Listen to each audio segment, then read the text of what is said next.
Bom dia, boa tarde, boa noite, dependendo do horário que você está vendo esse vídeo. Esse vídeo são alguns comentários sobre o gabarito postado para a turma 702, né, das tarefas passadas na semana passada. Foram passadas as páginas 23, 24 e 25. Todas elas são referentes à notícia, que já era um tema que estávamos falando antes de começar, né, a quarentena.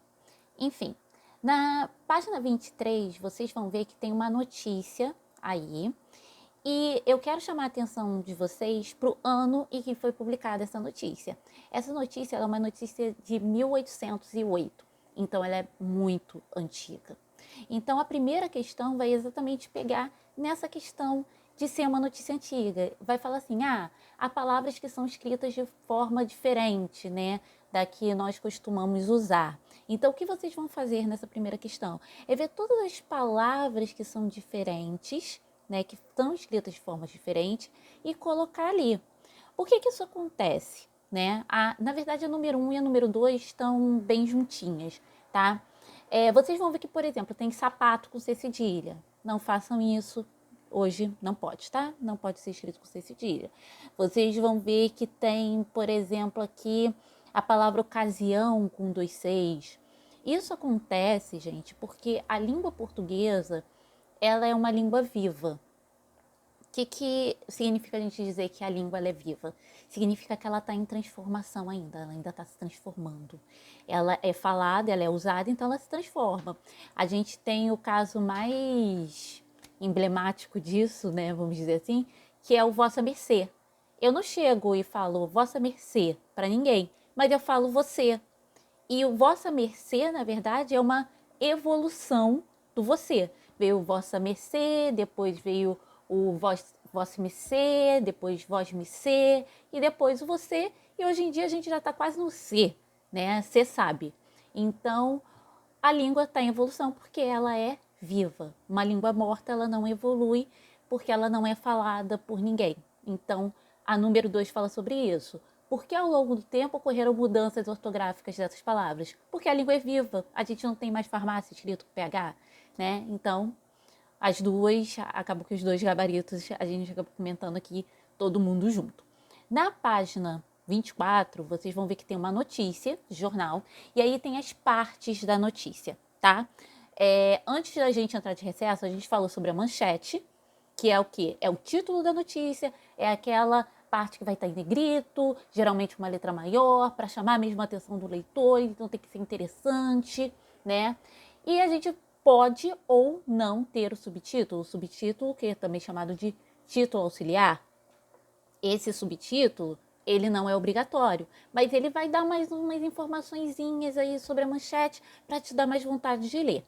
E aí vem o lead eu cheguei a falar com vocês, que é a parte mais importante da notícia, é o primeiro parágrafo da notícia, que é onde vem as principais informações. Então, sempre que você for buscar as principais informações de uma notícia, recorra ao primeiro parágrafo, porque é o lead onde vai estar as informações mais importantes. Lembra que eu falei para vocês que quando a gente fala de notícia, a gente tem aquela pirâmide invertida. O que significa isso? Tudo que é mais importante vem lá em cima, no primeiro parágrafo. Segundo parágrafo, as coisas mais ou menos importantes. Último parágrafo, aquelas informações que não são tão relevantes assim, mas estão ali na notícia, né?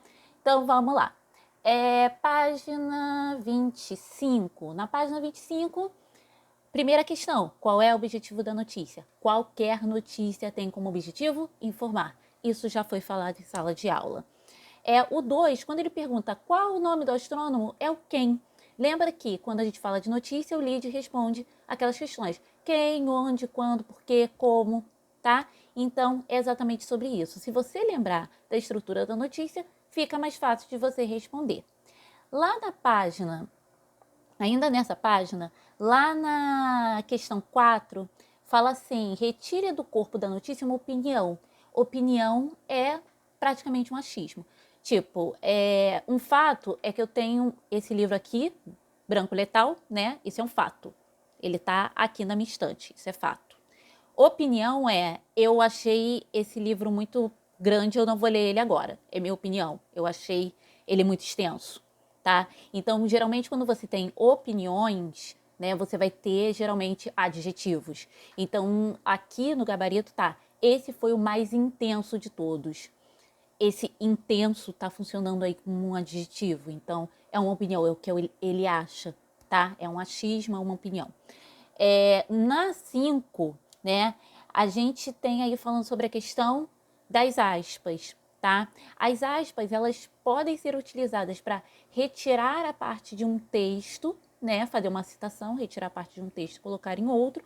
Pode ser também usado para dar destaque à fala de alguém, então você vai colocar lá entre aspas, ou para chamar a atenção a uma palavra que é um neologismo, né, uma palavra inventada, uma palavra nova, ou uma palavra estrangeira.